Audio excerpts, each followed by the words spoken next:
What is up, everybody, and hello again. PLAYlikeWHOA here, hopefully your favorite gamer. Now this is part 2 of the infamous Second Son Paper Trail Saga, we'll call it, okay? So after you do the first mission and see the white rabbit, which I also made a video of up here on my channel if you're having some issues with that one, after you get that done, this is what you will need to do based on the clues that you find on the first mission.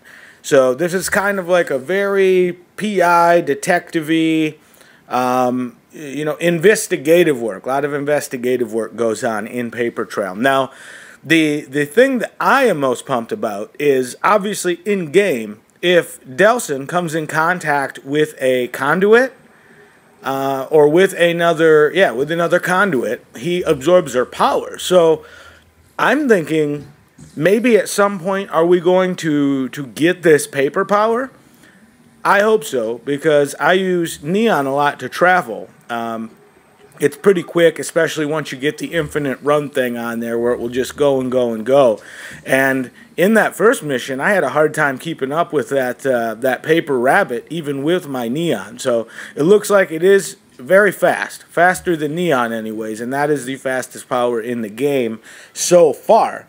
Now, something that we'd like to think about, or I would like to think about, would be what else is coming. Because if you're not familiar with what exactly Paper Trail is doing, they are effectively going to do like weekly episodes. Now, I don't know if those are always going to be like a 3-part episode, or sometimes there'll be more or less. I'm not sure, but the first 3 are the ones that have released. I'm through the first 3. I've got a video for 1, and this is my video for 2 up right now. I am working on a video for 3, so please make sure you are checking out my channel for all of those if you're having a hard time getting through anything. Now, I guess what I was getting at is with these 3 videos right now, we've met, or well, really haven't met, but we've seen this paper rabbit that can run extremely fast. Now, in the coming episodes, we'll call them, in the coming parts of this story, are there going to continually be more and more and more people with different powers? So when we beat the game, we have 4 powers. We have the neon, we have the smoke, we have concrete that we get at the very end, and video. So if we add paper to that, that would be a 5th power, and then on and so forth down the line. If we're meeting these different conduits, okay, maybe they could develop different powers and put them into the game through these missions. I think that will be really, really, really cool. I think it adds to the replayability of this game hugely, okay, because anytime you make a game like this, a very story-based game, be that Tomb Raider or infamous Second Son or a Final Fantasy even maybe, but once you've effectively leveled yourself all the way up, there's no incentive. Once you've beaten the campaign and once you've got every power maxed out, okay, there's no incentive to really continue to play those type of games. Not like a first-person shooter per se, and I play both, but like in a first-person shooter, you've got the massive online multiplayers, okay? Like in Battlefield 4, you've got 64-person matches going on there.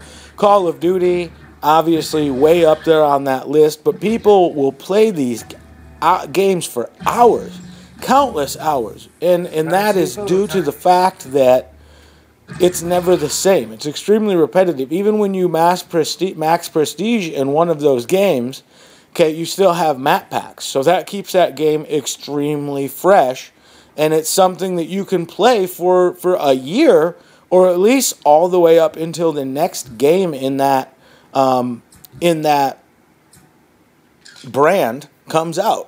Okay, so once you're tired of Ghost, it will be time for the next Call of Duty, which I personally think is going to be Modern Warfare 4. I did do a video on that one as well here on the channel. So any Call of Duty fans, look through my history and find that one. It was a couple weeks ago. Touch on some really, really good stuff that has now become kind of public knowledge, dealing with exclusivity and things like that. But basically what we're doing here on Infamous Second Son is something like that. I see them taking a story game, and by adding a kind of weekly mission or weekly part to each of these stories, I think that it's something that we'll be able to continue to play for much longer. Because if I never played Paper Trail, I beat the game, I got every trophy, I would have set it down. I mean, there's no reason for me to play it beyond that. You know, I mean, the DUP is effectively non-existent. They're completely out of every area except for their little raid things, and that's only fun for, what, 5-10 minutes if we're being honest. So this adds a huge, huge part of what games like this were missing, because they are fantastic games. I think we need to support them. You know, a lot of work went into this game. This game is gorgeous. And by going out and buying it, you're saying, I support what you're doing. Okay? That is what you are saying to these game makers. And it allows them to continue to do what they are very clearly passionate about doing. So that's something we should always keep in mind. No different than here on YouTube, guys. I mean, you have no idea what a comment on my page or a new subscription means to me, okay? And that doesn't even cost you any money. All right, that is completely free. All you have to do is just click a button, okay? And that means so much to me, because it's you guys saying to me, hey, we support what you're doing. Keep doing it. And I really thank all of you that have continued to come back and watch my videos and have subscribed to my channel. Now that power right there is like the neon blast that you just saw. That thing, I call that Le Cirque, because that gets the party started when you let that one go. I use that a lot in the campaign mode on the district standoffs, I think is what they were called. You know, where you'd get 4 or 5 big goons that would come in. I'd charge that thing up and just drop it on them, and it was over in like, gee, what, 10, 15 seconds? So a great way to play through the campaign.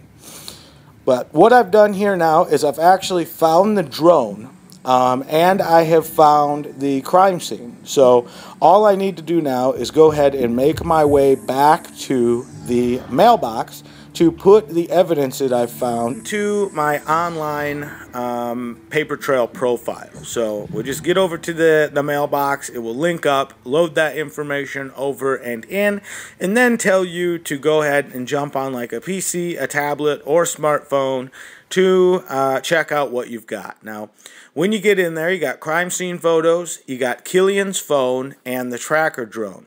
Now, the photos look like this. It is a very kind of fetch-esque murder scene where you have these drug dealers with the dolphin symbol hanging from neon signs.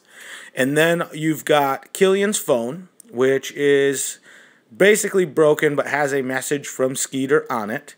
Okay, and once you open the drone, this is the letter that you get out of the drone that tells you to go to the crocodile place.